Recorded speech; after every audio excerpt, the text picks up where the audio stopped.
Bonsoir. À l'exception aujourd'hui de quelques puissances mal intentionnées et qu'il ne faut surtout pas négliger, les esprits libres s'accordent à diagnostiquer l'urgence climatique qui menace la survie de notre humanité. Mais malgré cette convergence de vues, les actions engagées à l'échelle de la planète n'ont pas l'ampleur nécessaire. Que faire donc à l'échelle de chacune et de chacun, à l'échelle de nos villes, de nos villages, de nos régions, dans nos pays, pour sortir de l'impasse? Quelle politique donc, c'est le thème de ce soir, mener pour préserver le climat, notre planète? Quels objectifs viser? Quels moyens réunir? Quels délais fixer? Voilà donc les questions que nous adresserons aux trois invités de ce soir, de cette soirée de la semaine à l'école de l'Anthropocène organisée par l'école urbaine de Lyon. Nos trois invités qui seront donc Holly Jean Buck, qui est professeure assistante à l'université de Buffalo, auteur d'un ouvrage paru en 2019 consacré à la géo-ingénierie.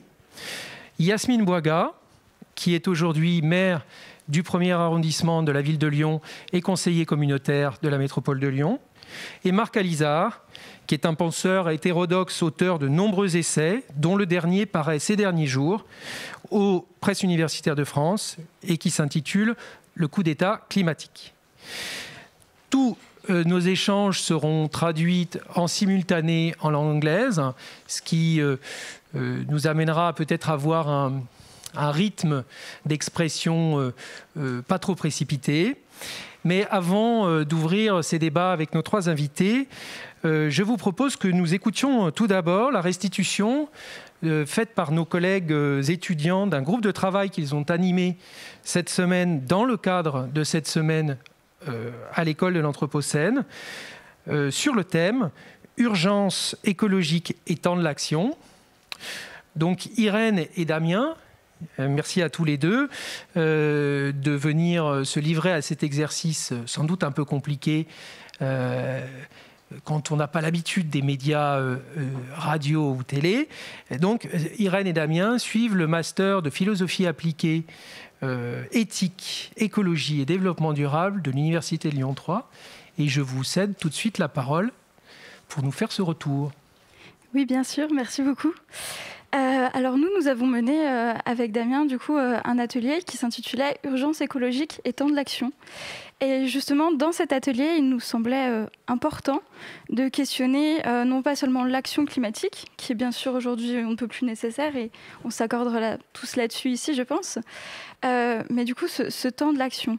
Puisqu'en fait, face à cette urgence écologique, s'il y a bien quelque chose sur lequel tout le monde semble s'accorder, c'est qu'il faut agir tout de suite, très vite, maintenant, pour maximiser nos chances d'éviter la catastrophe. Il y a urgence à agir, et donc dans le cadre spatio-temporel, à l'échelle de la planète, et donc de manière immédiate. Pourtant, quand on fait de la philosophie, il nous semble important de réfléchir sur ce temps, puisque c'est pas seulement ce cadre spatio-temporel n'est absolument pas neutre. Et historiquement, nous avons plusieurs manières de nous rapporter aux événements historiquement. Et du 19e au 20e siècle, on pensait surtout le temps comme une flèche, et surtout l'action, justement, était toujours faite dans le présent en vue d'un futur qui serait radicalement différent. Et avec François Hartog, justement, qui est historien et philosophe, il nous permet de penser que nous sommes aujourd'hui, après les guerres mondiales et après la chute du mur de Berlin, et en plus avec les problématiques écologiques, passés dans un autre régime d'historicité, ce qu'il appelle un régime d'historicité, et qu'aujourd'hui nous n'articulons plus le présent en fonction de l'avenir, mais que cet avenir qui s'est un petit peu obscurci, s'est refermé. Et donc, nous voulons toujours continuer à maintenir ce présent.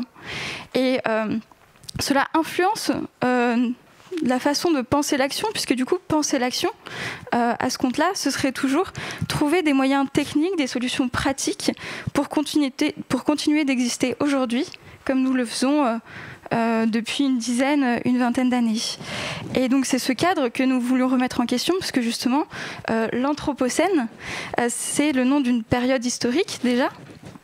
Et cet Anthropocène nous permet de dire que aujourd'hui, les hommes sont devenus, les humains sont devenus une force géologique majeure, et que du coup maintenant l'histoire de la nature et l'histoire des hommes, qu'on a souvent opposées, se confond.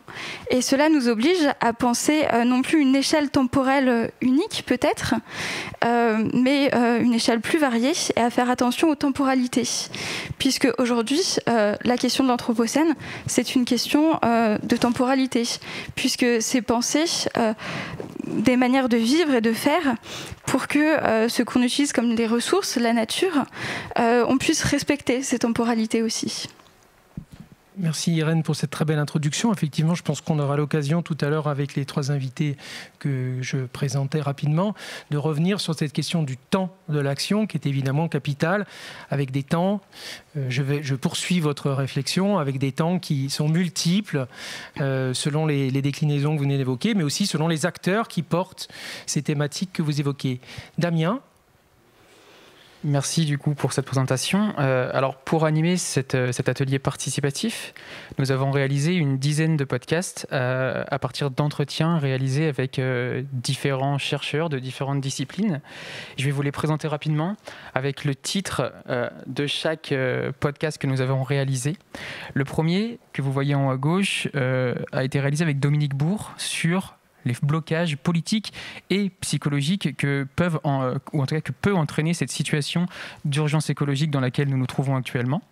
Ensuite, juste à droite, nous avons pu entretenir Sver Rafensow, qui est un philosophe et qui a insisté durant son podcast sur l'imprévisibilité et l'instabilité de notre temps, en raccordant d'ailleurs ce que nous mettons sous le même mot, le temps, le weather et le time du coup, afin de montrer que le temps de l'horloge peut être aussi imprévisible que le temps du climat.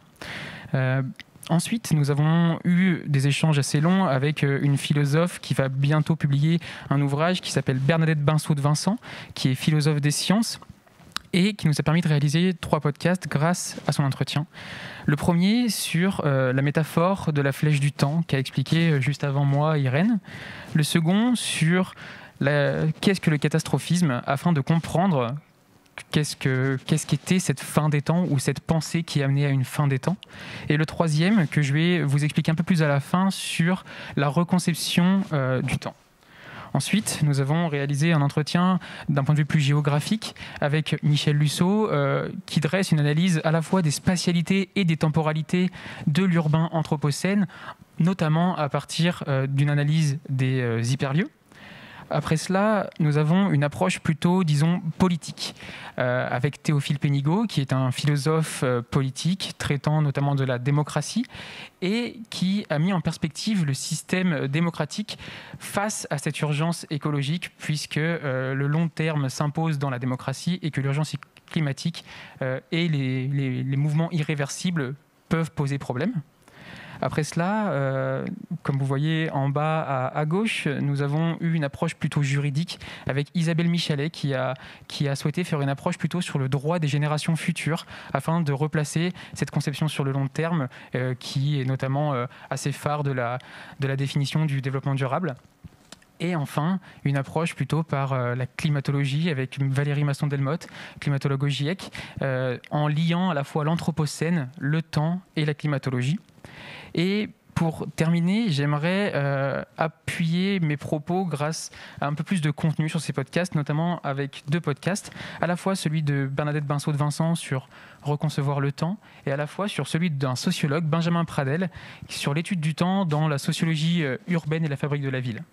Le premier de Bernadette Binceau de Vincent est de reconquérir, ou en tout cas d'aborder une autre métaphore du temps en reconcevant le temps comme un temps paysage, le timescape, où il s'agit de penser une multiplicité de temporalités conçues comme des histoires locales plurielles et que l'on peut opposer au grand récit qu'est l'Anthropocène.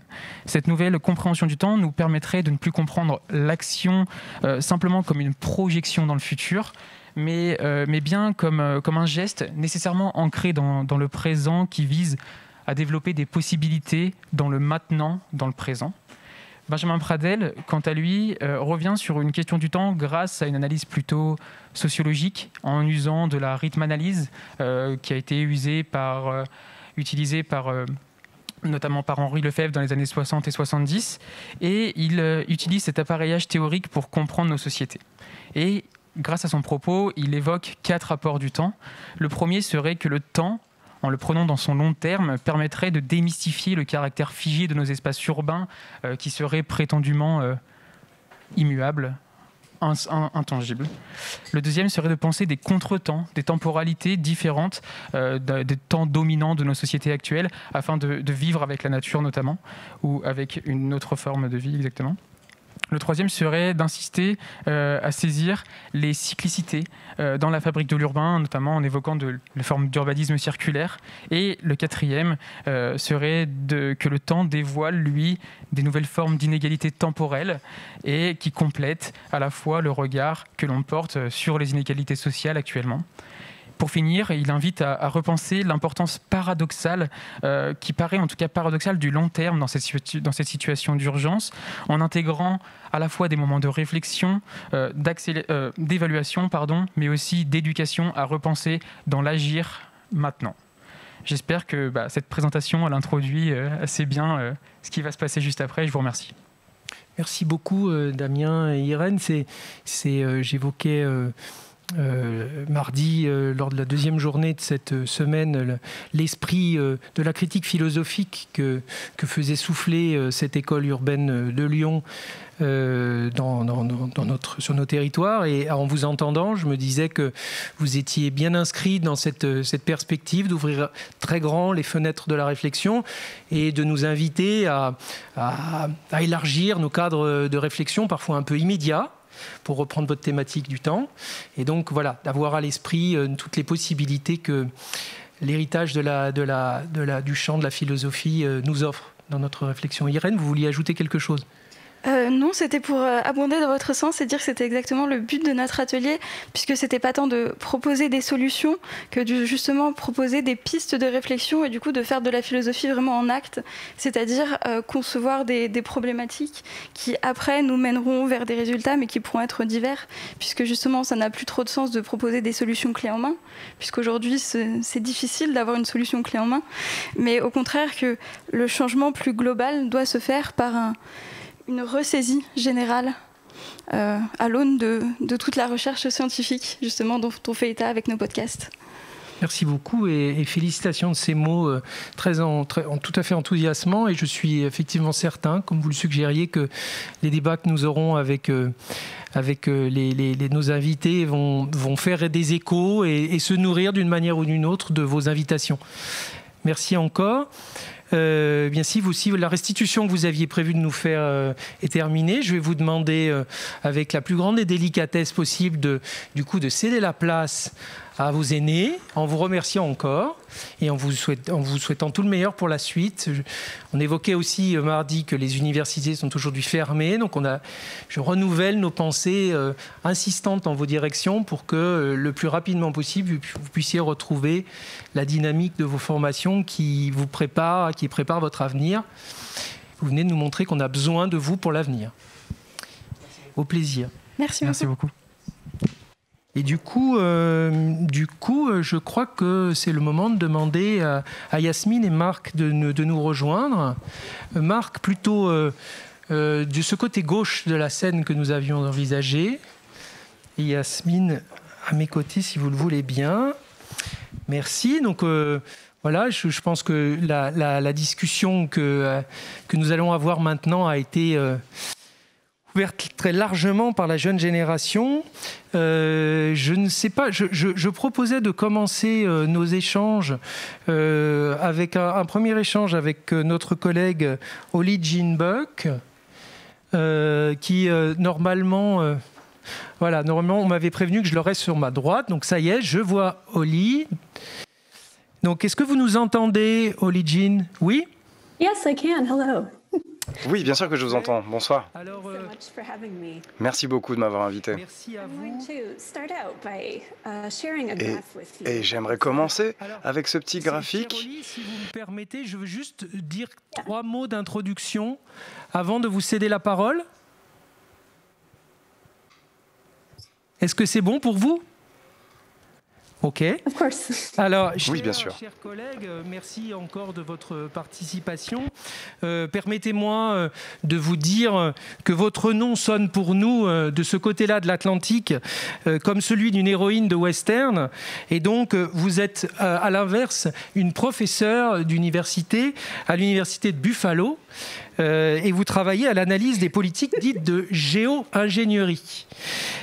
Qui prennent acte du fait que notre réorientation des politiques pour protéger notre planète et notre climat ne suffira sans doute pas pour contenir l'augmentation de la température en dessous de ces 1,5 degrés Celsius qui a été fixé à l'échelle internationale. Et donc, il s'agit donc, comme vous le suggérez à travers vos travaux, que nous imaginions aussi le moyen de corriger notamment la concentration en carbone dans l'atmosphère à travers, par exemple, des politiques de stockage du carbone dans les sols. Choses au sujet desquelles je suis tout à fait profane, je me permets de le préciser tout de suite. Alors, donc, il s'agira pour vous de nous brosser en quelques minutes le tableau de ce combat immense et de ses principaux enjeux. J'ai bien en tête la difficulté de l'exercice que nous vous proposons.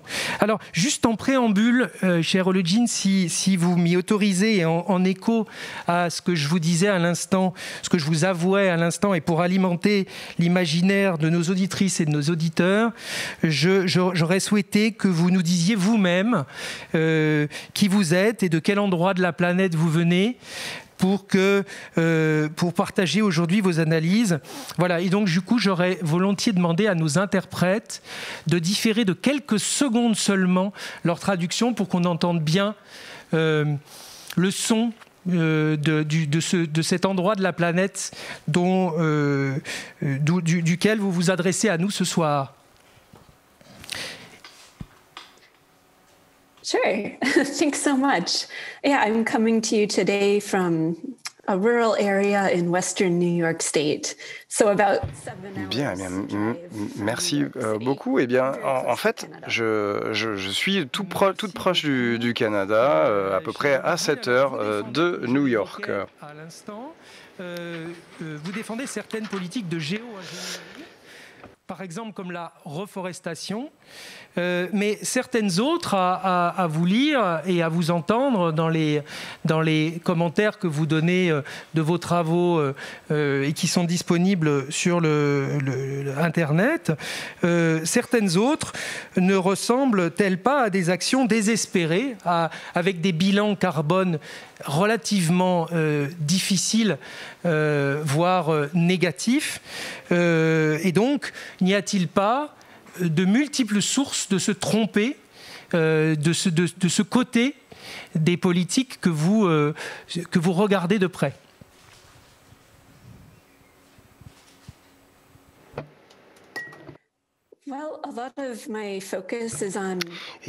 Eh bien, je me concentre beaucoup sur la façon d'éliminer le carbone de l'atmosphère, puisqu'évidemment, il y a des milliards de tonnes de CO2 à éliminer.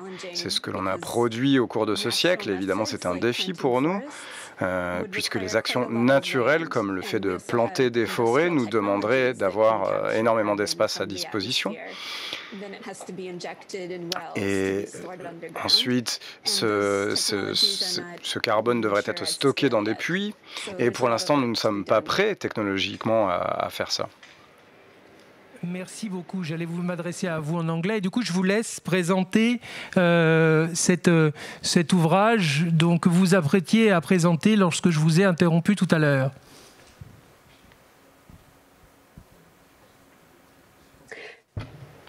Yeah, well, my book is about Eh bien, mon livre a trait justement aux défis technologiques de ces puits de carbone.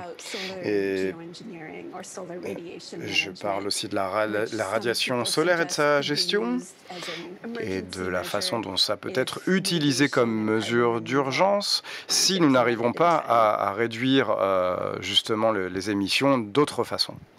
Merci Oli-Jean. Je pensais tout à l'heure comprendre que vous aviez prévu une présentation un peu longue de vos travaux. Yes, I have. Yes. Alors je vous laisse prendre ce temps-là.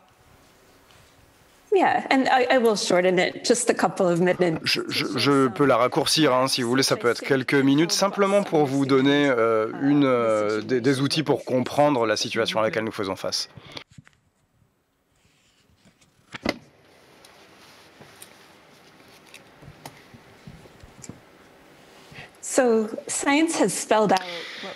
La science a défini ce que nous devons faire.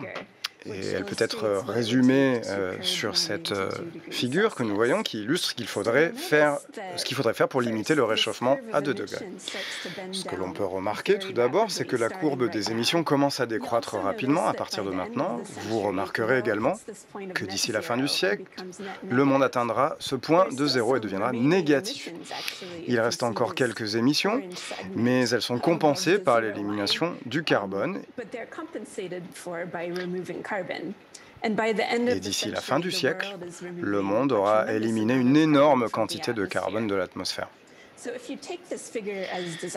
Donc si on prend ce chiffre comme étant souhaitable, et c'est généralement le cas, bien que je préfère une quantité moindre d'émissions résiduelles et une quantité moindre d'émissions négatives, la question est donc la suivante. Quelles sont les politiques nécessaires pour réaliser ce chiffre?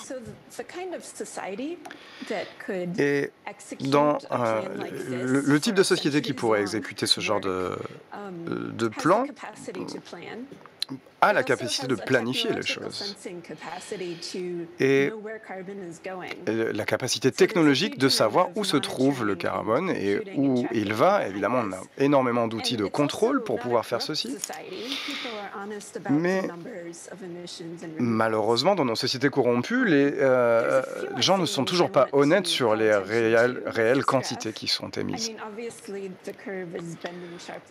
Évidemment, on peut voir que la courbe descend, puisque l'on a retiré les usines à charbon,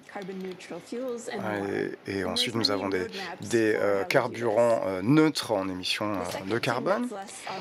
Et la deuxième chose, c'est le territoire, et ça c'est un petit peu moins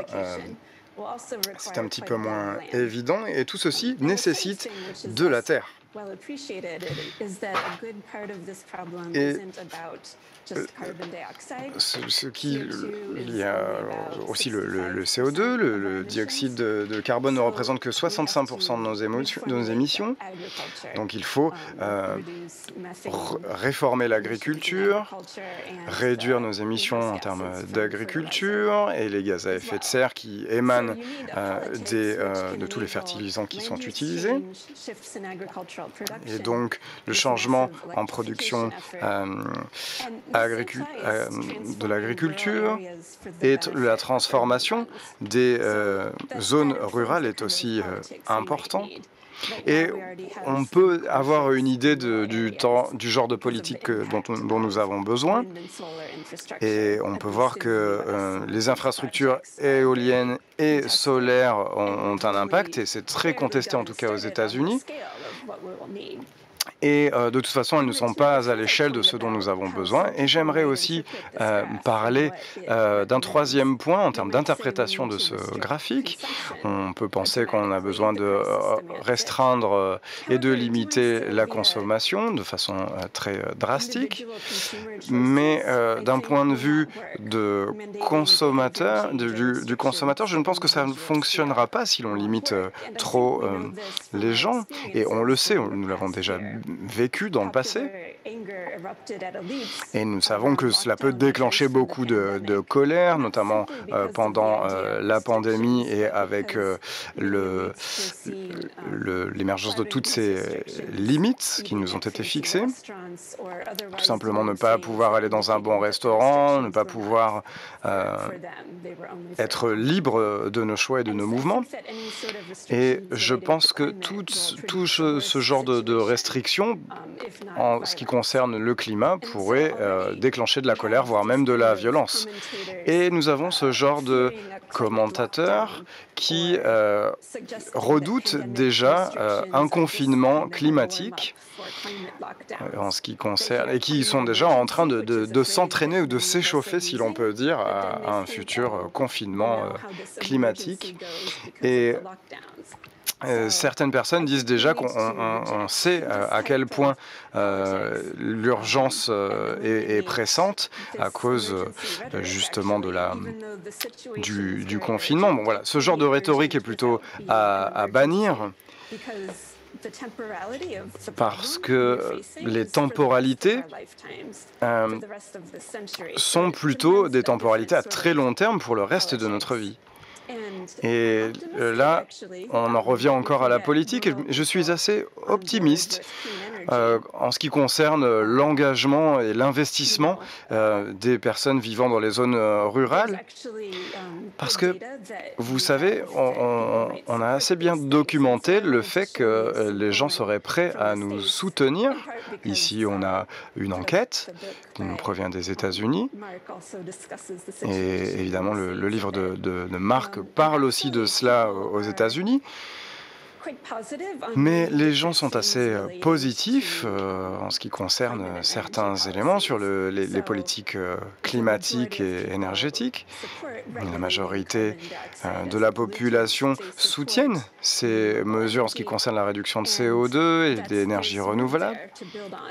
Et ça nous permet d'avancer sur ces problématiques. Et je pense qu'il nous faut aussi nous concentrer sur les entreprises et pas sur les individus. Là, vous voyez, vous avez vu tout à l'heure le graphique sur les émissions. Il y a les recommandations de l'accord de Paris avec l'utilisation des puits de carbone, les objectifs de neutralité carbone. Mais ces politiques ne parlent jamais de la production d'énergie fossile. Donc, en imposant des régulations aux entreprises et non pas aux individus, cela pourrait avoir un impact différent. Et là, on a aussi une différence entre la gauche et la droite. Il y a énormément de colère générée par les entreprises, surtout dans le secteur des nouvelles technologies. Il y a des problématiques de monopolisation de certaines ressources, surtout pour la monoculture liée au secteur pharmaceutique. Et tout ceci n'est pas forcément lié à l'activité commerciale, mais c'est aussi au climat. Et j'aimerais parler de deux choses supplémentaires. Ensuite, j'en terminerai là.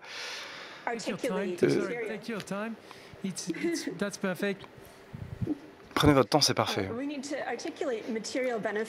Il faut pouvoir mettre en lien les bénéfices pour les gens dans les zones rurales, les populations des zones rurales, et aussi arrêter de stigmatiser les personnes qui ont voté pour Donald Trump, ou pour ceux qui donc font partie de la population rurale aux États-Unis.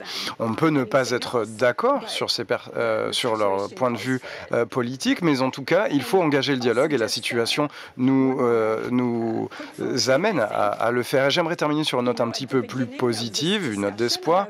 Au début de cette discussion à propos d'un Green New Deal, eh bien, on peut voir qu'en 2019, et même à la fin 2018, 57% des républicains soutenaient un Green Green New Deal. Et ça, c'était avant d'avoir entendu que le Green Deal venait de l'autre bord politique, et ça a été entendu sur Fox News. Et donc là, on a des marques de fabrique, on va estampiller, on va étiqueter les idées. Et donc ce n'est plus soutenable dans la mesure où ça vient de l'autre bord. Et je pense qu'aux États-Unis, notre nouvelle administration va pouvoir agir en ce qui concerne ces nouvelles politiques énergétiques. Et je pense qu'il va falloir s'allier entre les travailleurs avec les entreprises pour montrer le bénéfice et les côtés positifs de ces nouvelles technologies dans les zones rurales. Et je pense que justement, ça nous permettra d'avancer, mais si nous n'arrivons pas à faire ça, eh bien, ce sera aussi parce qu'il est difficile d'arriver à une médiation politique et qu'il y a des caricatures déplorables qui sont dressées et qui alimentent les théories conspirationnistes. Donc on va éviter ce genre de politique, on va éviter ce genre de suggestion d'urgence climatique, et il faudrait arriver à lier des alliances et à construire des alliances qui nous permettraient d'avancer. Voilà ce que je peux vous dire à ce sujet.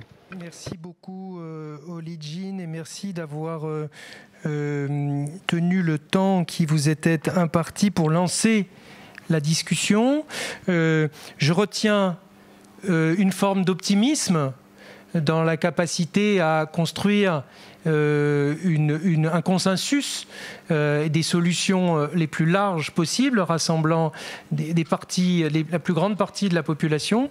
Je retiens aussi les points de surveillance, les points d'attention sur lesquels vous attirez notre regard, et notamment un point qui me semble extrêmement important et qui rassemble très certainement la situation de votre pays avec la situation d'une autre. C'est cette tension que ces politiques climatiques fabriquent entre les territoires ruraux d'un côté et urbains de l'autre. Et donc, c'est un point sur lequel nous reviendrons ensemble. Et puis le second point que je retiens, sur lequel vous avez insisté également, c'est la question de la temporalité. Et là, j'ai observé que votre présentation attirait l'attention sur notre plateau, et je pense qu'on va avoir là une occasion de discussion intéressante autour de la question de l'urgence et de l'équilibre qu'il nous faut trouver entre l'action rapide et le rassemblement de la plus grande partie des populations, autant en tout cas qu'il est possible. Alors, je vous propose de passer à la présentation, à l'introduction de notre deuxième invité. Alors, je propose de commencer par Marc Alizard, dont l'actualité éditoriale est brûlante, et donc j'imagine, à qui il tarde, j'imagine, de nous faire part du contenu de son ouvrage. Alors, Marc, vous êtes écrivain, philosophe, auteur de nombreux essais, je le disais tout à l'heure, et vous vous êtes intéressé à des sujets très divers, allant notamment, vous êtes intéressé aux crypto-monnaies, sur lesquelles il se trouve que j'ai un intérêt particulier. Avec votre ouvrage, vous avez publié également un ouvrage que vous intitulez Crypto-communisme, et donc vous avez une palette d'intérêts tout à fait passionnante. Et là, ce mois-ci, vous publiez un ouvrage donc aux Presses universitaires de France, intitulé, je le disais, Le coup d'État climatique, un petit opus très politique qui dénonce la dérive consciente, voire cynique, des gouvernants face à la tragédie climatique qui nous préoccupe et qui s'annonce, et vous engagez à la reprise du pouvoir pour organiser la révolution, on peut dire, des actions publiques et des programmes. je vous propose de nous livrer avec un topo introductif le cœur de cet ouvrage qui paraît donc ce mois-ci. Alors, je m'excuse, j'ai pas préparé une présentation aussi développée que celle de Holly Jean Buck. Juste préciser qu'il n'est pas paru il y a un mois, il est paru en mars, juste avant le Covid, donc il y a déjà presque un an. Mais en travaillant sur l'édition anglaise, je m'aperçois que ça n'aurait pas changé, enfin que cet épisode est intéressant même par rapport à ce que j'ai essayé d'écrire dans le livre, quoi. C'est-à-dire que le Covid a aussi donné a mis en lumière quelque chose de supplémentaire que je présupposais, et qui est, Holly en a parlé, la politisation des phénomènes pandémiques ou climatiques, et qui est à mon avis le fait nouveau. Et le fait dont je suis parti dans le coup d'état climatique, donc avant que le Covid en donne une démonstration vraiment vivante et actuelle pour tout le monde, quoi. C'est quelque chose qui était pas tout à fait imaginable, en fait, que la science puisse faire l'objet de lectures politiques différentes. On pensait que la science était la vérité, que la vérité s'imposait à tous. Et d'ailleurs, quand on parle de climat, on parle de l'humanité, de l'urgence. Enfin, c'est des grands concepts, des gros concepts qui nous unissent tous dans quelque chose de très solide, quoi. Alors qu'en réalité, on l'a donc vu avec le Covid, toute parole est en fait susceptible de donner lieu à des contradictions, à des divisions, et que ces lignes de division, on les connaît, sont des divisions de classe, ou des divisions géographiques, des problèmes de conflits d'intérêts qui font que, au fond, on n'a pas la même réaction aux choses. Alors, pour revenir sur le livre, voilà, le sujet du coup d'état climatique, c'était de dire qu'on avait besoin d'une nouvelle stratégie politique en matière d'écologie pour faire face à une nouvelle réalité climatique, qui était que le mouvement climato-sceptique n'en était plus un. Il avait monté d'un cran dans sa relation au climat. On a eu pendant longtemps des gens qui disaient « ça n'existe pas, vous mentez ». Et puis ensuite on a eu des gens qui disent « ça existe, mais ce n'est pas grave ». Et du reste, des gens d'ailleurs qui se servent de la géo-ingénierie parfois pour dire « ça existe, mais ce n'est pas grave, puisqu'on a les outils ». Et en omettant de signaler ce que Holly a dit, c'est qu'ils ne sont pas au point, que ça va mettre beaucoup de temps, certains ont effectivement des bilans carbone complètement inversés, etc. Mais bon, voilà, on était à peu près à ces deux niveaux. Et puis, il m'a semblé, quand je l'écrivais, je l'ai écrit dans le sillage des feux, des méga-feux qui ont commencé à incendier la planète, Bolsonaro au Brésil, les méga-feux du Bush australien un petit peu plus tard, dans le même esprit, les feux californiens. Et j'étais très frappé qu'au fond, les feux de Sibérie aussi, qui n'ont jamais été éteints, sur lesquels le gouvernement russe n'a donné aucun ordre d'éteindre ces feux, qui étaient bien plus grands encore que ceux qui ont mobilisé la planète en Amazonie. Et j'étais tout à fait frappé que le mouvement climato-sceptique avait donc passé un cap, un nouveau cran dans sa politique de négation du problème climatique, et que ce cap, ça consistait à dire « on s'en fout ». Non seulement ça existe, et c'est dangereux, mais on s'en fout. Et on ne va rien faire pour que ça s'arrange. Et j'étais très troublé qu'au fond, cette possibilité ne soit pas envisagée dans nos stratégies de lutte à nous. La stratégie de lutte contre pour le climat ou contre le climato-scepticisme, ça a été une stratégie finalement de main tendue. On s'est dit, on va informer les gens, et si on les informe comme ils sont intelligents, ils vont faire ce qu'il faut. Et en fait, c'est beaucoup plus compliqué. C'est-à-dire que vous pouvez informer, et puis des gens parfaitement informés peuvent vous dire « mais ça ne me dérange pas ». Peut-être même ça m'arrange. Et quand je disais que le Covid a presque confirmé malheureusement cette hypothèse, c'est ce qu'on a vu avec la politique variante au fur et à mesure de l'épidémie, par exemple de Donald Trump. Au début, chevalier blanc de la lutte anti-Covid, se dit finalement c'est plutôt une posture martiale pour un président, lutter contre une épidémie, etc. Et puis progressivement, il y a deux phénomènes qui se passent. Un, c'est que ça lui échappe quand même largement et que ça, c'est pas super pour son image d'homme fort, d'homme à poigne, qui peut maîtriser tous les problèmes. Et puis l'autre fait un peu saillant qui se passe, c'est que tout d'un coup on découvre, je crois que moi je me souviens d'avoir vu sur CNN un segment qui disait qu'au fond le Covid touchait essentiellement des personnes pauvres et de couleur. Mais littéralement, d'une minute sur l'autre, Trump monte sur scène et dit que finalement, le Covid, c'est plus son problème. Qu'on ne va pas arrêter l'économie pour ces gens-là. Et on a une politisation de la science qui commence à ce moment-là, avec des gens qui disent « mais oui, au fond, pourquoi mettre des masques ? On va pratiquer une politique comment on appelle ça, d'immunité de groupe, et puis les plus faibles disparaîtront. Et puis c'est comme ça. Darwinisme social généralisé. Et je pense que sur le climat, Trump a probablement la même position.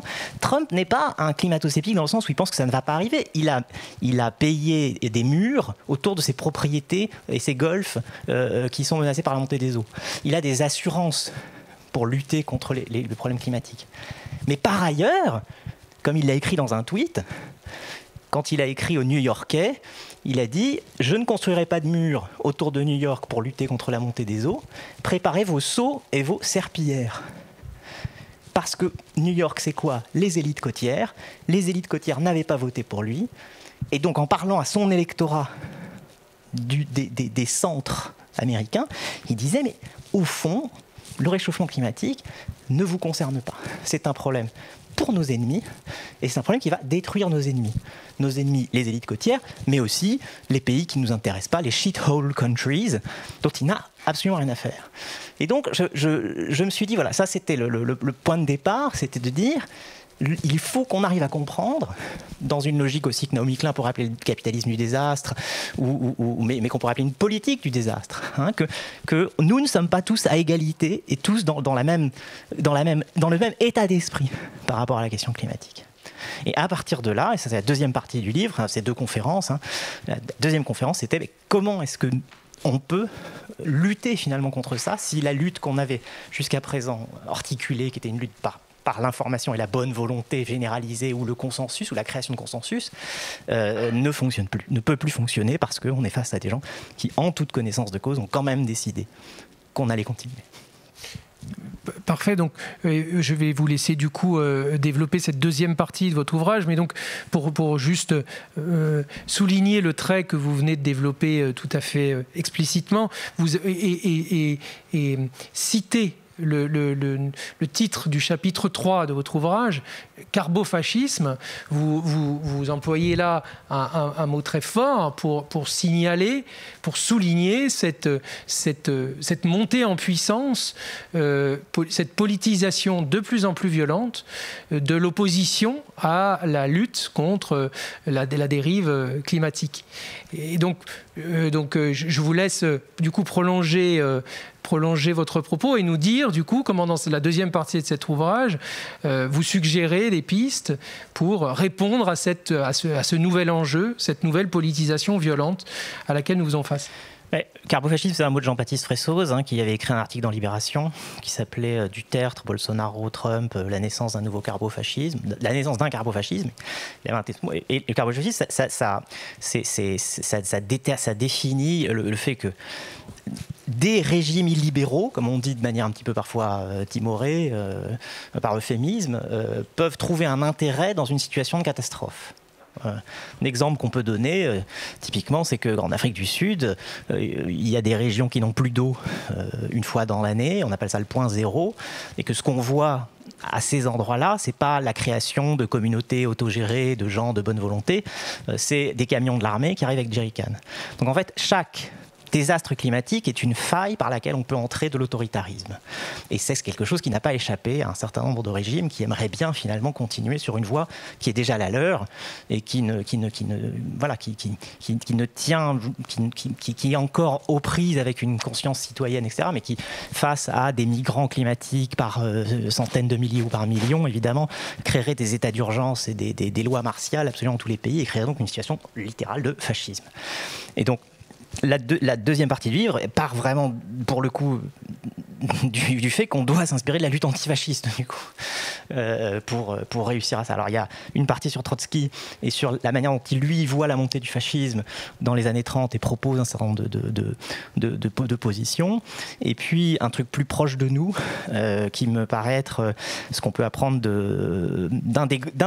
peut-être un des rares mouvements sociaux à avoir connu un succès dans son mode opératoire, qui est ACT UP, qui a inconsciemment ou inconsciemment, je pense plutôt consciemment, parce qu'il y avait une formation solide, intellectuelle, politique dans ses rangs, à appliquer les trois principes que Trotsky avait mis en avant pour lutter contre le fascisme.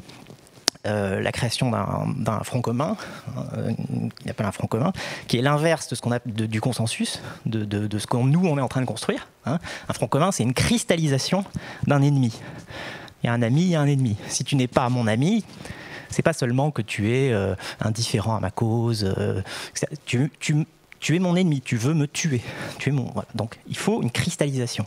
Et c'est peut-être là que je ne suis pas tout à fait d'accord avec Oli sur la possibilité, malheureusement, de pouvoir tendre la main de manière bipartisane à des gens qui sont nos ennemis. La deuxième, c'est la question de la technologie. Et il faut développer des technologies aussi puissantes que celles de nos ennemis. Et la troisième, c'est celle de l'espoir, c'est-à-dire qu'il faut créer une dynamique idéologique qui permet de penser un monde d'après, et pas seulement un rafistolage du monde d'aujourd'hui. Et ACT UP a mis en pratique ces choses-là, c'est-à-dire que ACT UP, c'est un mouvement qui assiste à la décimation de toute une population pendant des années, qui se tourne vers les politiques en disant « faites quoi ?» Les politiques disent « on va faire une campagne de promotion du préservatif ». Voilà, ça s'arrête là. Ils disent non, ça va être possible. Ça va pas être possible. Et pourquoi il y a ces espèces de... Il y a un grand consensus contre le sida, c'est vraiment une maladie méchante, tout ça, etc.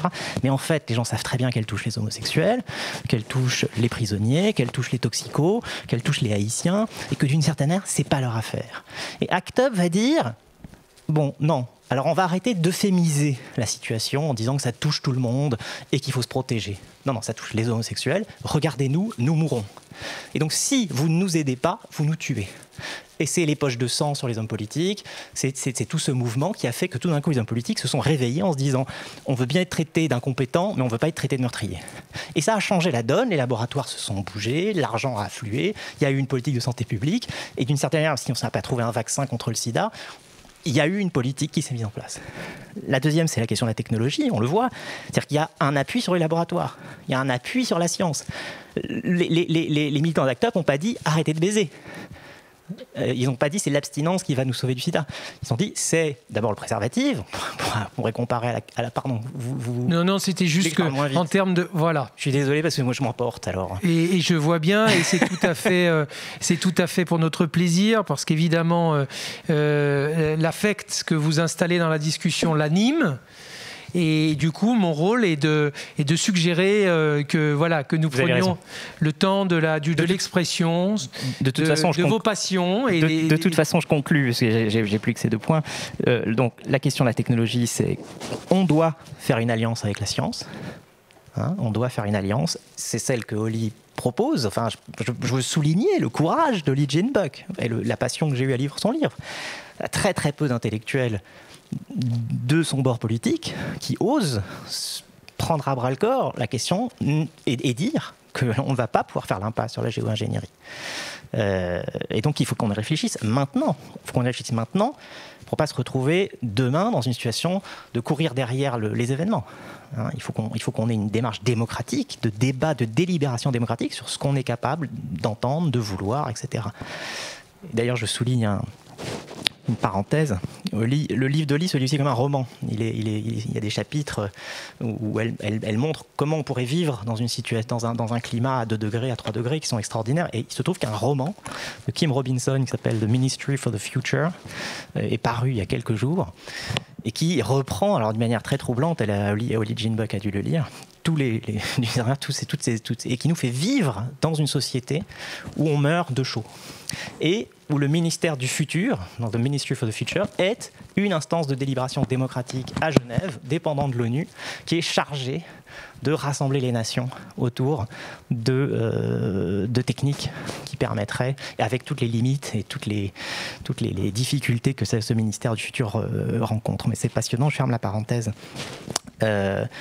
Donc ça, c'était le point technologie, pardon, vous le vouliez... Non, je vous en prie, terminez tranquillement. Et la troisième, c'est la question de l'espoir. Et ça rejoint, alors là, pour le coup, de manière plus philosophique, peut-être plus fondamentale, le sujet de l'anthropocène qui nous réunit, qui est comment on considère l'anthropocène. Est-ce que l'anthropocène, c'est un caillou dans notre chaussure, un truc dont il faut se débarrasser pour revenir à un état d'avant du monde, où l'homme n'avait pas d'impact sur l'environnement, ou bien est-ce que l'anthropocène, c'est une nouvelle condition humaine, et peut-être même une chance, quelque chose qu'on pourrait assimiler à de la terraformation. On parle parfois du fait qu'on va terraformer Mars, mais on ne sait même pas terraformer la Terre. Mais peut-être qu'on peut apprendre. C'est aussi un tournant qui est à peu près comparable au néolithique. C'est comme l'agriculture par rapport à la cueillette. C'est-à-dire, on est devenus qu'on le volance-nolance, on est devenus les agriculteurs du monde, les agriculteurs du climat. Est-ce qu'on est capable de se porter à cette hauteur-là, à cette projection-là, qui permet de dire qu'on a un futur, qu'on peut inventer un futur, et pas seulement arrêter un futur. Ouais, pour reparler du temps, qui était un peu le sujet aussi. Voilà. On peut s'engager dans un futur, on peut réarrimer un présent à un futur, parce que c'est notre futur et il faut qu'on s'y fasse, quoi. Donc voilà, ces trois éléments-là, ils étaient aussi pour terminer sur ACT UP, il y avait cette dimension-là, c'est-à-dire que ACT UP, c'était notre combat n'est pas que notre combat à nous d'une communauté, il est un combat pour une sexualité émancipée, la reconnaissance des différences sexuelles, des différences de genre, dans lequel on a abouti aujourd'hui, et ça donnait aussi une dimension supplémentaire à ce combat, qui n'était pas qu'un combat technique ou communautaire, c'était une dimension qui projetait toute une jeunesse dans un avenir qui s'est largement créé. Donc voilà, pour toutes ces raisons-là, je pense que pour conclure, face à la nouvelle réalité de nos ennemis et la nouvelle réalité climatique qui s'impose à nous, climato-politique qui s'impose, cette nouvelle stratégie, ça doit être, à mon sens, cette politique pour le climat, pour reprendre le thème d'aujourd'hui, ça doit être, à mon avis, ça. Merci Marc de ces mots éclairants. Donc effectivement, comme vous venez de le suggérer, il y a une montée en puissance de la réflexion dans votre ouvrage. Et donc cette question du temps par laquelle vous terminez est un fil conducteur de vos réflexions aux uns et aux autres. Mais effectivement, je pense qu'il s'est dégagé aussi dans votre intervention cette ligne de désaccord peut-être, cette ligne de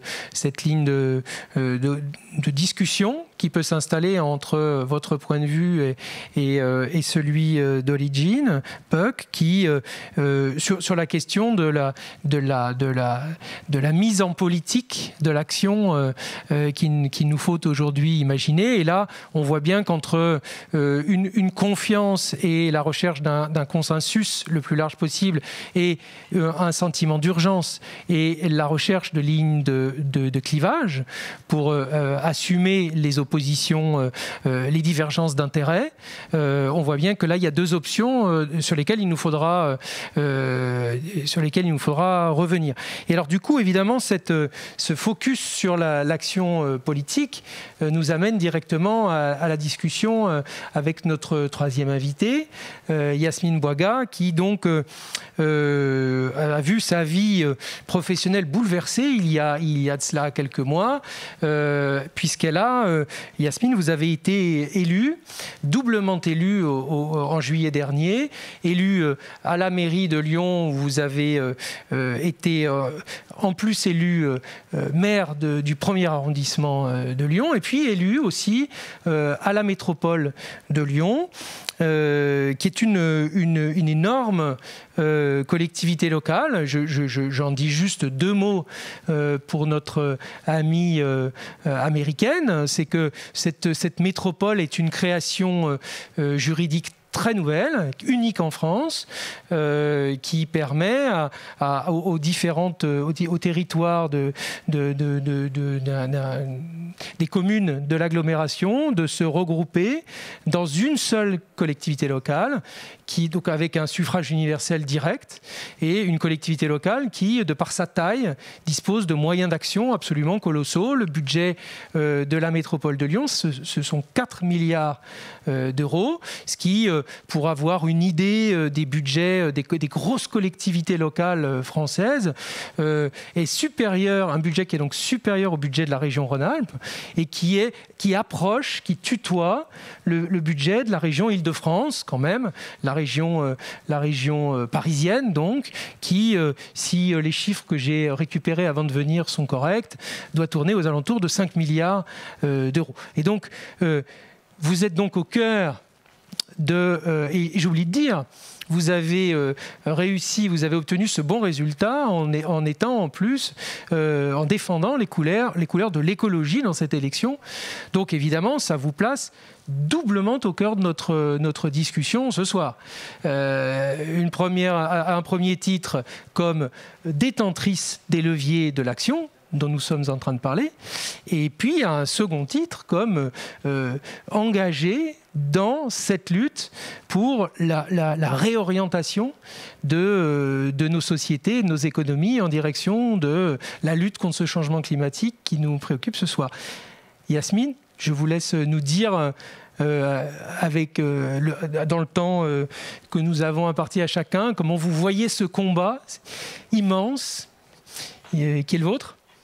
Alors, je vous remercie. Alors, je vais d'abord replacer les choses dans un cadre un peu plus modeste, puisque je suis maire d'arrondissement et je suis conseillère métropolitaine dans une métropole qui a des moyens, mais qui sont somme toute modestes si on les compare au budget d'une entreprise comme Apple, Total ou autre.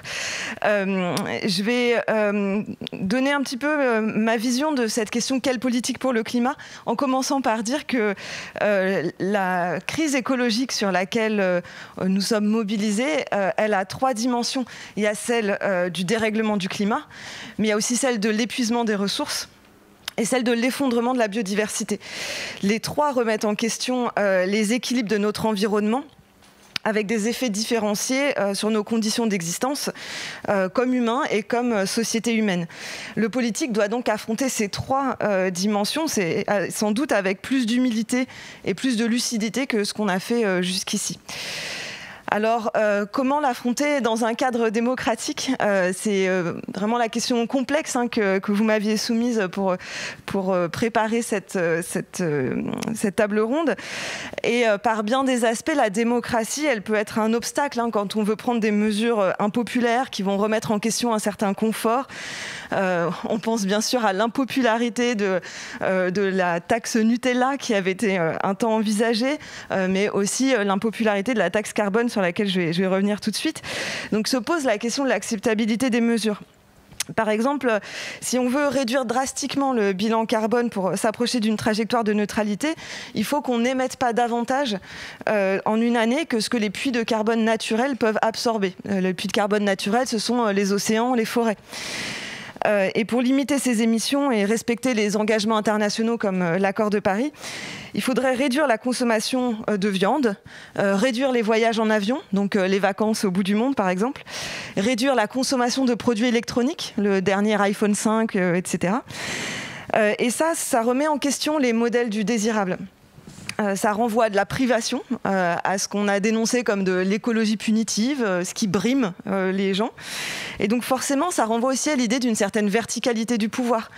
Des mesures qu'on imposerait aux gens en dépit de leur volonté, voire même en dépit de leur intérêt. Et c'est là que je vais revenir sur cette question de la taxe carbone, puisque le mouvement des Gilets jaunes, ça a été une alerte très forte. La taxation du carburant, c'est une mesure de bon sens. Si on veut réduire les émissions carbone. Et pourtant, ça a été rejeté comme une atteinte aux intérêts des gens ordinaires. L'argument écologique était dénoncé par les personnes qui protestaient, par ce mouvement des Gilets jaunes. Cet argument écologique, il a été dénoncé comme un prétexte hypocrite dans un système qui protège les intérêts des puissants et les intérêts des plus grands pollueurs. les manifestants sur les ronds-points, ils avaient raison de dénoncer les incohérences de cette taxe, les contradictions des mesures qui étaient prises. Et ce qu'on a vu, c'est la convergence entre ce mouvement-là et les marches pour le climat, en dessous de la bannière « Fin du monde, fin du mois, même combat », qui ont démontré qu'il était nécessaire d'allier la question de la justice sociale et les mesures écologiques. Et qu'il était vraiment incohérent de prendre des mesures pour l'écologie en organisant un modèle de société inégalitaire, où du coup les profits des plus riches et des plus pollueurs échappent à la taxation. Alors qu'à côté, on a des dépenses contraintes des plus modestes et des gens ordinaires, des ménages ordinaires, qui vont s'alourdir de taxes qui sont nécessaires en théorie et injustes en pratique. Et c'est de là qu'est née l'idée de la Convention citoyenne pour le climat. Et je vais revenir quelques secondes sur cette idée, puisque c'est vraiment l'idée que des citoyens qui sont bien informés, donc on revient sur cette question de l'information qui, à mon sens, pas du tout anodine, hein. Des citoyens qui sont bien informés peuvent proposer des mesures qui sont ambitieuses, audacieuses, courageuses et dans l'intérêt collectif. Cette convention, elle était composée de 150 personnes tirées au sort, qui étaient représentatives de la société française dans sa diversité sociologique, géographique, générationnelle. Et ils avaient pour mandat de définir les mesures permettant d'atteindre une baisse des émissions de gaz à effet de serre de moins 40% d'ici 2030, c'est-à-dire d'ici 10 ans. Et ce, dans un esprit de justice sociale. Entre octobre 2019 et juin 2020, ces membres de la Convention citoyenne se sont réunis pour réfléchir en groupe de travail. Ils ont auditionné des experts, collecté des informations, en demeurant indépendants dans leur jugement, et ce sur 5 thématiques: se déplacer, consommer, se loger, produire, travailler et se nourrir. Les propositions, elles ont été formulées ensuite en 149 points. Et contrairement aux engagements du président qui était de les transmettre sans filtre pour les passer en loi, ces propositions, elles ont été détricotées dans la loi climat qui sera proposée au Parlement en mars et qui ne garantit pas du tout les mêmes objectifs que ce qui était fixé comme mandat aux citoyens. Et donc on a là, contre la démocratie, le filtre d'institutions républicaines qui sont déformées en fait par le poids des habitudes, le poids des conservatismes, le poids des lobbies également. On le voit par exemple avec la reculade sur les véhicules SUV, avec aussi les reculades sur l'agro-industrie, le financement de la politique agricole. Et c'est ce constat, en fait, qui est à l'origine de l'engagement d'un grand nombre de citoyens en politique, dans la politique locale. C'est mon cas notamment, et pour les municipales à Lyon, moi-même, comme la plupart des autres nouveaux élus, nous sommes des personnes qui n'avaient pas d'expérience politique antérieure, qui avions pour la plupart un travail que nous aimions et dans lequel nous étions engagés, mais aussi une inquiétude forte sur la trajectoire actuelle dans laquelle nous sommes. Par exemple, à Lyon, l'édification de tours à la Pardieu, le projet d'une nouvelle autoroute, une trajectoire qui est destructrice et qui va dans le sens contraire de ce qu'il faudrait faire pour notre avenir commun. Et donc, nous avons voulu prendre la place de cet ancien monde et nous avons réussi aux élections et maintenant, nous sommes mis au travail depuis 6 mois. Alors, je vais donner quelques exemples de ce que nous avons fait. C'est pas du tout pour faire la publicité, mais pour donner un peu quelques pistes de ce que sont concrètement des politiques locales face à la crise écologique. Alors d'abord, c'est une action locale qui est très modeste. On n'a pas du tout les moyens de faire de la géo-ingénierie. Et en plus, ce n'est pas notre démarche. Et c'est aussi pour ça que je l'indique, pour qu'on puisse en discuter après. Donc moi, à mon niveau de maire d'arrondissement, j'ai pas d'autonomie institutionnelle ou budgétaire. Je suis un maillon de la ville de Lyon et de la métropole de Lyon, mais au sein d'une même majorité écologiste, et on dispose de certains leviers qui sont quand même significatifs. Tout d'abord, par exemple, passer l'eau en régie publique. Ça permet de reprendre la main sur le bien commun qui est essentiel à la vie en assurant une juste répartition de la ressource et sa gestion dans un intérêt collectif qui est d'autant plus important que dans les années à venir, on sait que le débit du Rhône sera réduit de façon significative et qu'il faudra de ce fait affronter ce défi-là de la répartition de la ressource en eau. Deuxièmement, aménager la ville en faveur de mobilité douce, de mobilité décarbonée. Il y a une enquête de l'INSEE qui a été publiée récemment qui montre que la moitié des actifs résidant à moins de 1 km de leur lieu de travail partent travailler en voiture. Quand on connaît le coût sanitaire de la pollution atmosphérique d'une part et de la sédentarité d'autre part, il apparaît vraiment primordial de favoriser le recours à la marche à pied. On sait que la recommandation de l'OMS, c'est 10 000 pas par jour, ça représente un peu plus de 7 km. Et favoriser plus largement des modes actifs, donc le vélo et autres. Et tout cela par un aménagement de la ville qui favorise et qui sécurise ses déplacements. Des trottoirs qui sont larges et agréables, des pistes cyclables qui sont sécurisées, une végétalisation de la ville aussi pour rendre ces déplacements, pour en faire un plaisir. Et c'est ce qu'on développe à Lyon avec le projet de piétonisation de la presqu'île, avec le réseau Express Vélo. Troisièmement, encadrer les loyers et agir en faveur du logement social. Pourquoi c'est important pour le climat ? C'est s'assurer que les constructions qui sont très coûteuses en carbone et en artificialisation des sols, s'assurer que ces constructions-là, elles soient dédiées non pas à de l'investissement spéculatif, mais à l'usage de logement des habitants de la ville. Il faudrait aller bien plus loin avec, par exemple, une taxation sur les plus-values, parce que c'est vraiment un enjeu social et écologique majeur que d'enrayer l'emballement des prix de l'immobilier et des loyers. Quatrième exemple, c'est proposer 2 repas végétariens par semaine dans les cantines. C'est une réduction de la consommation de viande qui est significative sur l'ensemble de la ville, qui est bénéfique pour la santé des enfants et qui réduit le bilan carbone lié à l'alimentation. Qui réduit aussi la déforestation importée, puisqu'on sait que les animaux d'élevage, ils sont nourris avec du fourrage qui est essentiellement produit au Brésil aux dépens de la forêt amazonienne. Donc il y a vraiment un lien très étroit entre la consommation de viande et cette déforestation.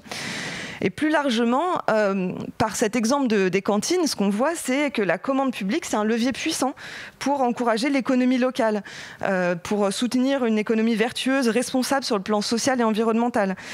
Donc pour ce qui concerne l'alimentation, c'est renouer les interdépendances des territoires urbains et ruraux, mais on peut l'appliquer à d'autres secteurs. On peut penser aussi aux liens territoire résidentiel, industriel, avec la réflexion sur une transformation de la vallée de la chimie. Un cinquième point, le cinquième point rapidement, et ça me paraît très important, c'est favoriser la nature en ville. Alors c'est pas du tout confondre la ville et la campagne que de faire ça, c'est vraiment recoudre le lien, parce que la ville a la tendance à nous abstraire du réel dont dépendent nos existences. Or on vit pas de béton et d'écran lumineux. Notre vie, elle est tissée avec le reste du vivant, et c'est en reconnaissant ça qu'on peut vraiment atterrir et rompre avec des pratiques de consommation qui sont excessives et destructrices. Et pour ça, c'est aussi cultiver dans la ville des loisirs simples, comme se promener dans un parc, jardiner dans la cour de son immeuble, observer les oiseaux de la ville. Et demain, par exemple, il y a une animation qui appelle aux citoyens à aller observer les oiseaux des parcs, les recenser. Et ça, c'est des formes d'éducation populaire qui n'ont rien d'anecdotique. Elles ont vraiment vocation à réveiller des sensibilités, à nous redonner de l'attention à ce qui nous entoure. C'est quand même aberrant, en fait, que les gens aient plus de facilité à reconnaître des marques de voitures que des différentes espèces d'oiseaux. Et l'une des principales causes et conséquences de la crise écologique actuelle, c'est cette perte d'attention, justement. C'est la négligence dans laquelle nous a enfermés notre modèle économique et technique que nous avons construit, et qui nous a fait croire à un progrès infini, déconnecté des limites terrestres, des conditions d'habitabilité de la Terre. Et donc, juste pour conclure sur ce point, moi, je me vois en tant qu'élu local comme un relais pour entendre, convaincre, soutenir et encourager. C'est une action qui est modeste, mais c'est une action qui est indispensable à mon niveau. Et ensuite, dans le système démocratique, ce qu'il faut, c'est arriver à convertir les autres leviers de pouvoir à ces enjeux de la crise écologique. Le levier régional, le levier national, le levier européen. Et c'est seulement par cette prise en compte de la crise écologique et la mobilisation de l'ensemble des leviers et des moyens de la force publique au service des objectifs d'atténuation et d'adaptation qu'on arrivera à mettre en place les mesures pour de véritables transitions, non pas de sécession des élites, mais de transition écologique dans un monde commun. Je vous remercie de cette présentation qui effectivement alimente les cadres de discussion qui avaient été précédemment jetés. Et du coup, on voit bien que vous revenez sur ces questions d'articulation des échelles. Vous avez développé, vous êtes revenu sur cette affaire nationale française. Je ne sais pas si Oligine a pu suivre cette histoire de la Convention citoyenne pour le climat, mais en tout cas qui a été une expérience de démocratie participative, innovante, tout à fait intéressante sur les questions, sur ces politiques climatiques qui nous intéressent ce soir.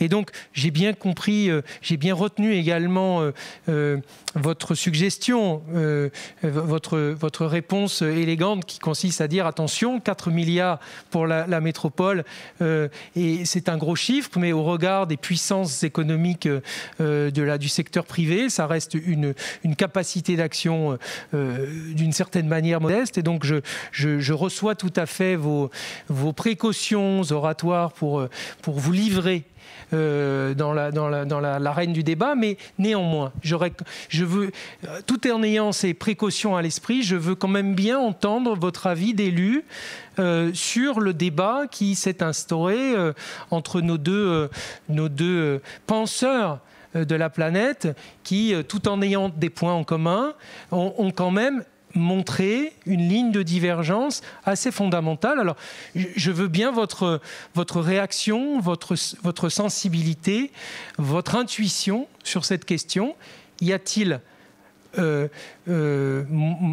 espoir pour obtenir une solution la plus consensuelle possible pour aller vers des solutions qui intègrent le plus possible de population, ou bien faut-il donc ça, c'est la suggestion faite par Oligine, ou bien faut-il au contraire imaginer que l'urgence et le clivage, les oppositions entre les intérêts qui organisent la société aujourd'hui est devenu tellement violent, tellement frontal et brutal, fasciste peut-être si on en croit certaines acceptions, qu'il faut, tellement violent qu'il faut opter pour des solutions plus clivantes, plus radicales.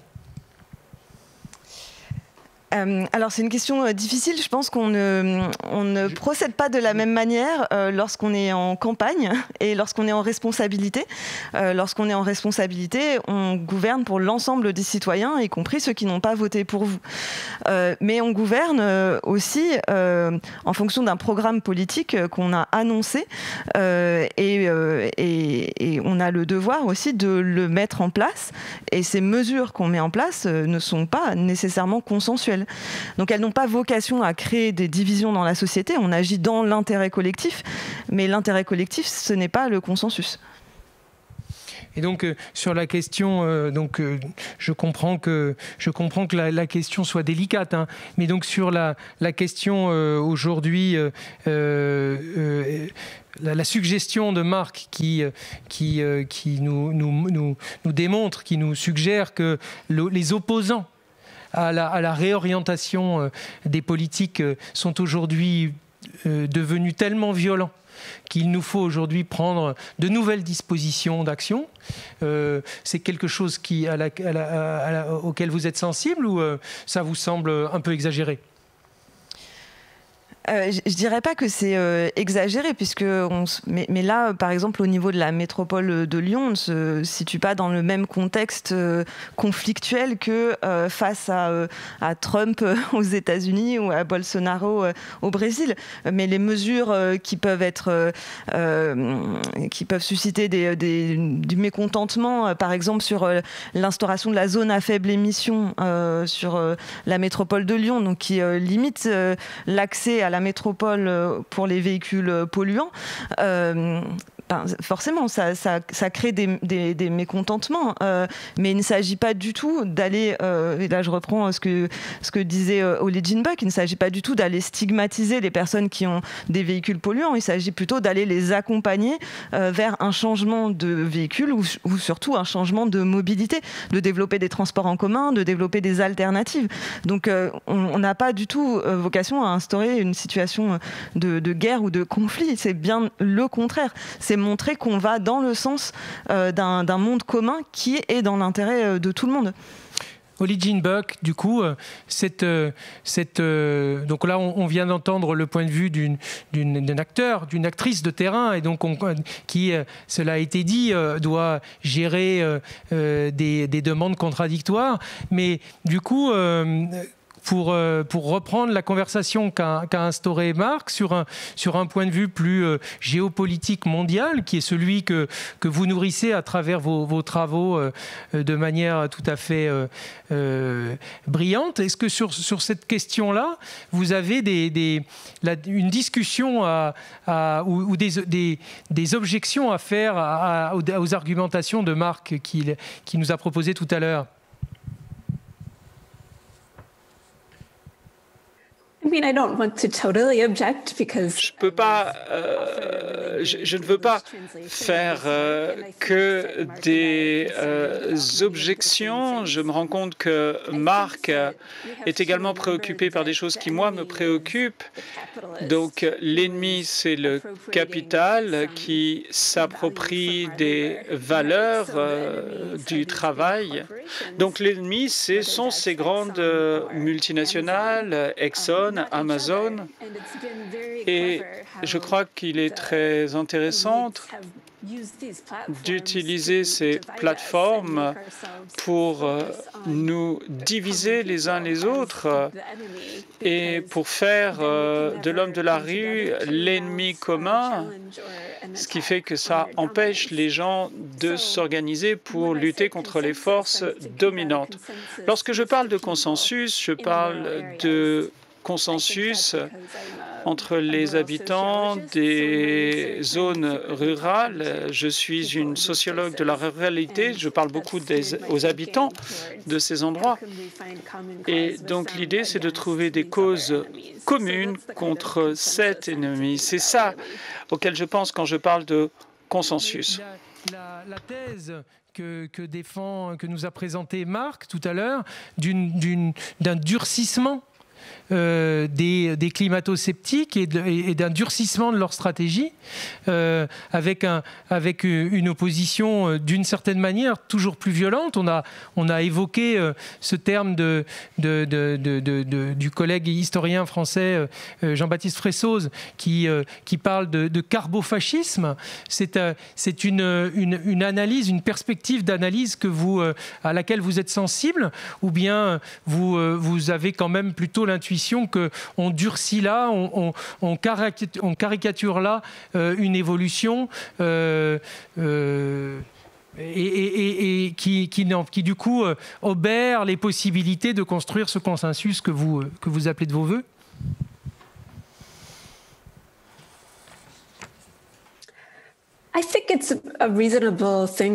Je pense que c'est raisonnable de se sentir concerné. Actuellement, nous avons des personnes, quelques personnes qui peuvent se vanter d'avoir beaucoup de pouvoir sur le plan écologique.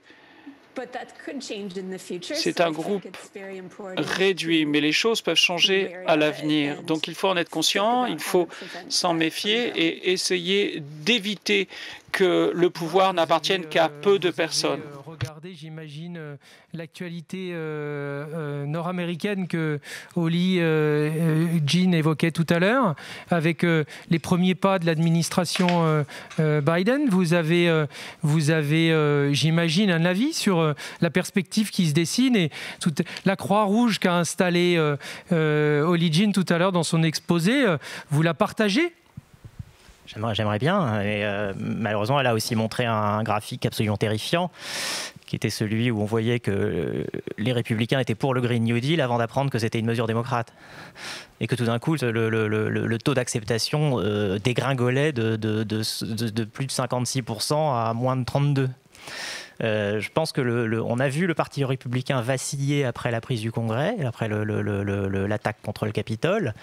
On s'est dit, bon, ils vont être obligés d'opérer la tumeur pour pouvoir reconstruire effectivement une Amérique bipartisane qu'appelle de ses voeux Biden et qui a été une vieille tradition américaine. Je suis moins optimiste qu'Oli Ginbok. J'ai l'impression que cette parenthèse est refermée et que les républicains ont choisi de faire bloc avec Trump. Ils iront jusqu'au bout avec lui et avec, malgré tout, les 74 millions d'Américains qui ont voté pour lui, c'est-à-dire plus que la première fois qu'il s'est présenté, donc après avoir entendu toutes les insanités dont il a été capable. Donc ça, c'est quand même pas générateur d'optimisme, et je pense que la politique de tendre la main bipartisane de Biden va rencontrer un mur complet.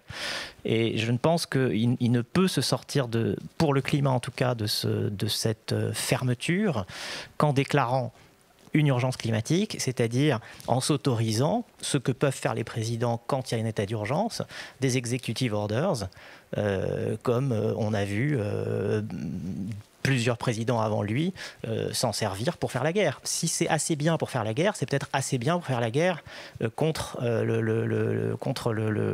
la destruction de la Terre. Donc est-ce qu'un président va tout d'un coup dire « écoutez, ça sort de la question parlementaire, et c'est maintenant la prérogative présidentielle de décider qu'on mette un effort de guerre en œuvre pour réussir l'électrification du monde, pour réussir pour mettre en place des techniques de carbone, de capture de carbone, etc.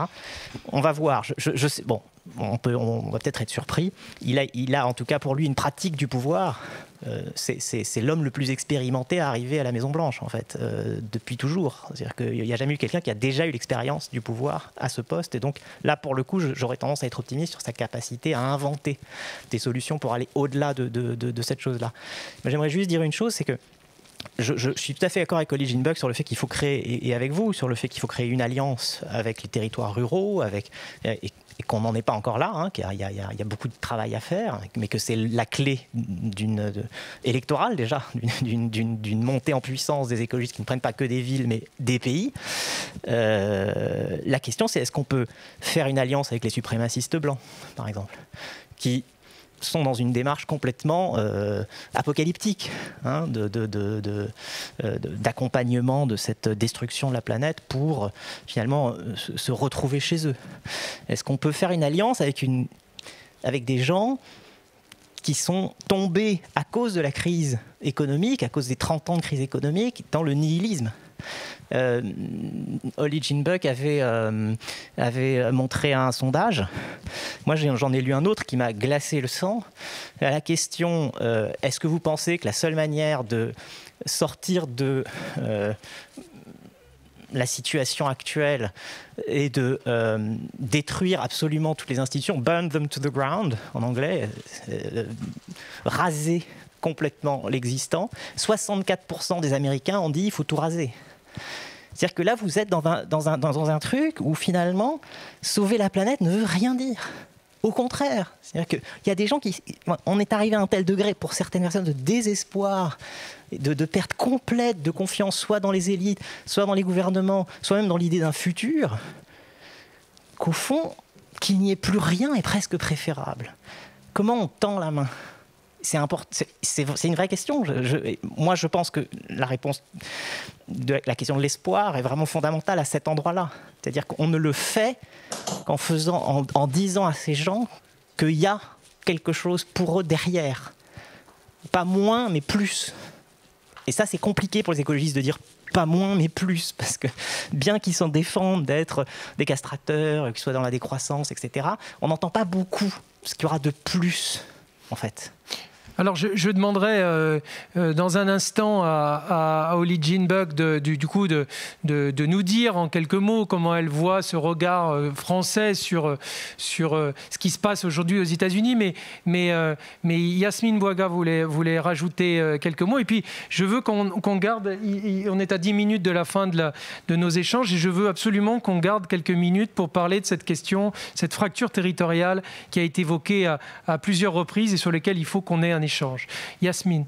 Oui, je voulais rebondir justement sur cette question de la technologie parce que je pense que c'est là qu'il y a vraiment matière à débat entre nous, où j'ai pris vraiment grand intérêt à lire vos travaux, à Marc Alizard, sur la manière de mobiliser dans un vrai combat contre ce carbofascisme en donnant de l'espoir à travers la technologie. Et l'intérêt que j'ai eu à lire le travail de Holly Jean Buck, qui, avec grande honnêteté, retrace la manière dont se développent des recherches sur la captation, le stockage du carbone. Ces approches de géo-ingénierie, elles se font par le stockage du carbone d'une part, et d'autre part l'intervention sur la stratosphère pour détourner les rayons solaires. Ce sont des interventions techniques de très grande envergure qui, comme vous le soulignez, Holly Jean Buck, posent des problèmes de gouvernance qui sont majeurs et qui posent aussi des problèmes techniques très importants, puisque vous montrez que ces solutions ne sont pas du tout au point et que c'est pour ça qu'on ne les utilise pas davantage.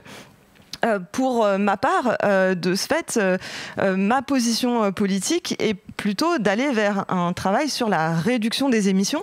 Et ce qui est très difficile, comme vous le soulignez, c'est d'arriver à envisager cette réduction des émissions dans un sens qui ne soit pas castrateur. On peut tout à fait prendre du plaisir à des choses qui n'émettent pas du carbone. Et en réalité, la plupart des belles choses de la vie qui font plaisir n'émettent pas du carbone, ne détruisent pas le vivant. Au contraire, elles sont émancipatrices et fertiles. Donc voilà, je pense qu'il y a aussi quelque chose dans le travail autour du désirable et de l'imaginaire qui est aussi un puissant facteur de transformation de la société. Holly Jean Buck, vous voulez réagir au regard que nous portons, nous autres Français, sur l'évolution toute récente de la politique américaine et sur les perspectives plus ou moins pessimistes qui se dégagent dans l'actualité ?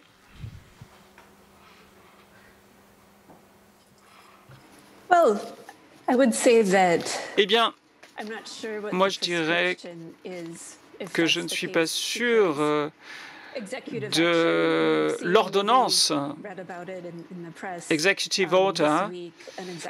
J'ai lu cette possibilité dans la presse cette semaine et c'est effectivement, vu la situation, c'est peut-être ce qu'il pourrait faire, peut-être un moratoire aussi et différents types de programmes pour des véhicules à énergie propre, mais je ne suis pas tout à fait persuadé que d'autres choses soient possibles. Je crois qu'on est déjà au-delà. On a dépassé la situation où les États-Unis étaient au centre des actions possibles de lutte contre le climat. Néanmoins, je trouve que les signaux qui sont envoyés à partir des États-Unis, notamment également au niveau des investissements, pourraient peut-être encourager la collaboration internationale. Je ne suis pas super optimiste, mais bon, je reste quand même optimiste. En tout cas, je suis plus optimiste qu'il y a quelques mois. Alors, je suggérais qu'il y avait une vraie discussion à avoir sur cette question que vous avez les unes et les autres évoquée, de cette fracture entre les territoires urbains et les territoires ruraux. De ce point de vue-là, les situations de nos deux pays sont très parallèles.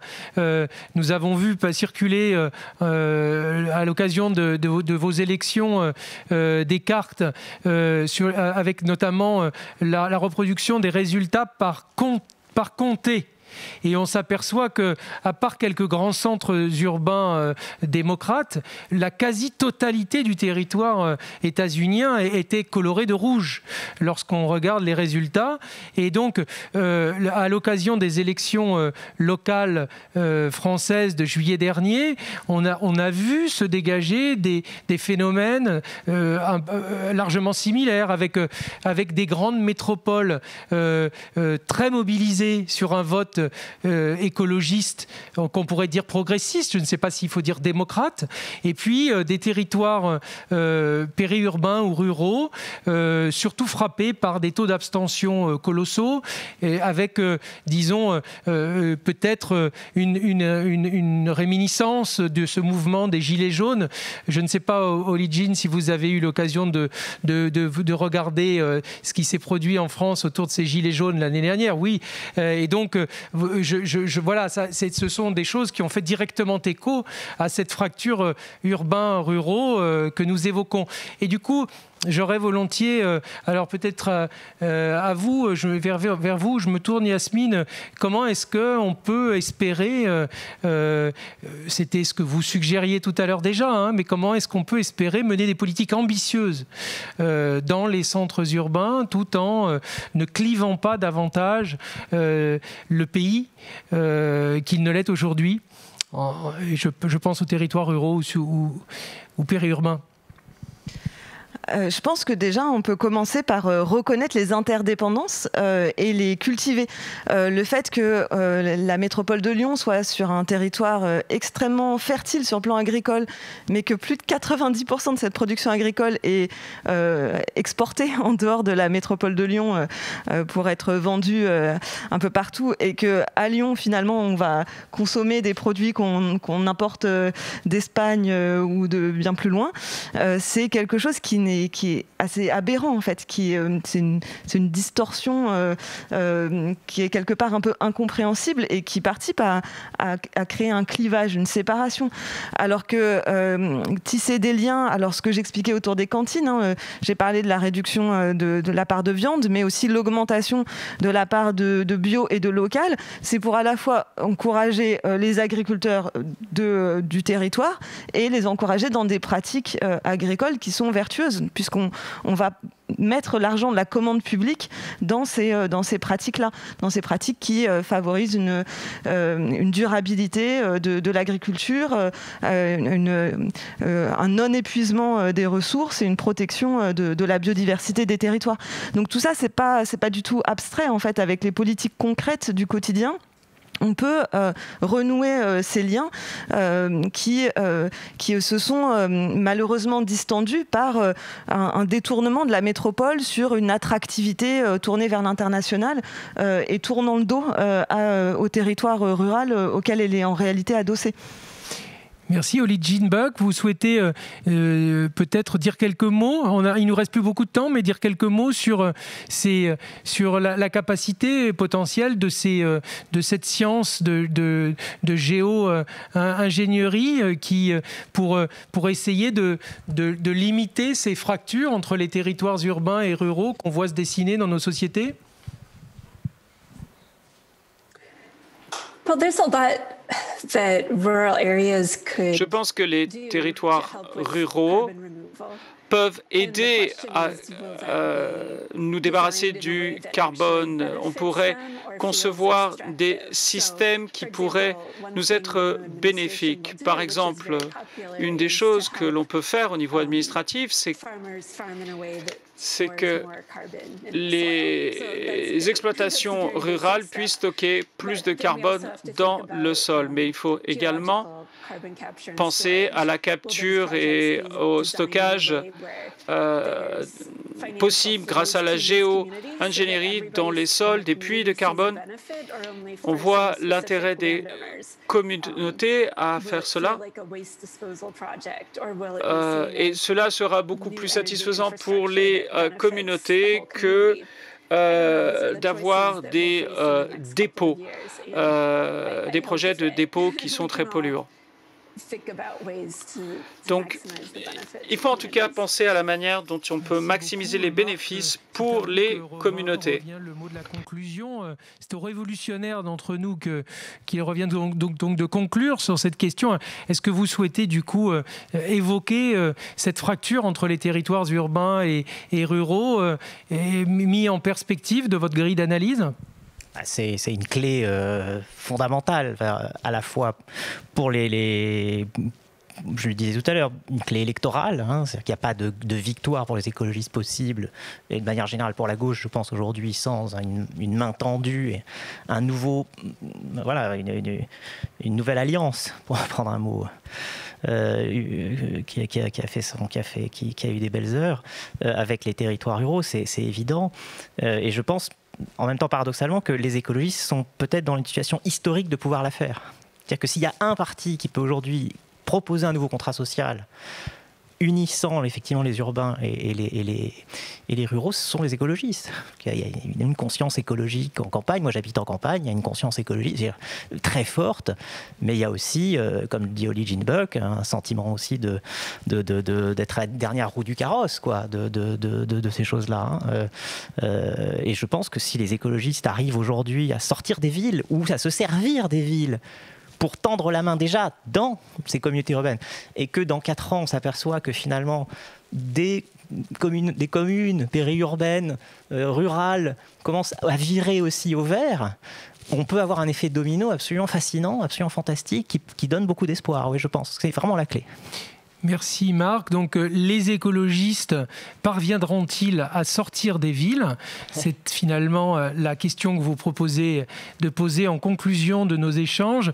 Nous la garderons en lien avec cette question du temps par laquelle nous sommes rentrés dans la discussion grâce aux jeunes générations qui ont planché toute cette semaine dans cet atelier de l'école de l'Anthropocène.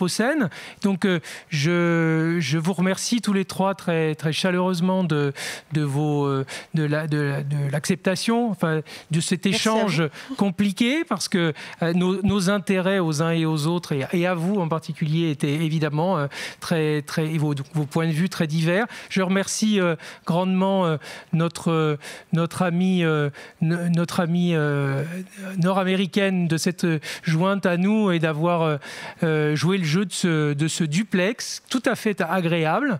Et donc, il doit être plus tôt chez vous que chez nous. Donc, on vous laisse profiter de cette fin d'après-midi en vous souhaitant tout le meilleur pour l'administration Biden. Et puis quant à nous, eh bien, voilà, avec la perspective qui a été dressée, nous avons donc à nous mobiliser pour les échéances qui vont venir rapidement. Je vous remercie les uns et les autres. Merci beaucoup. Merci.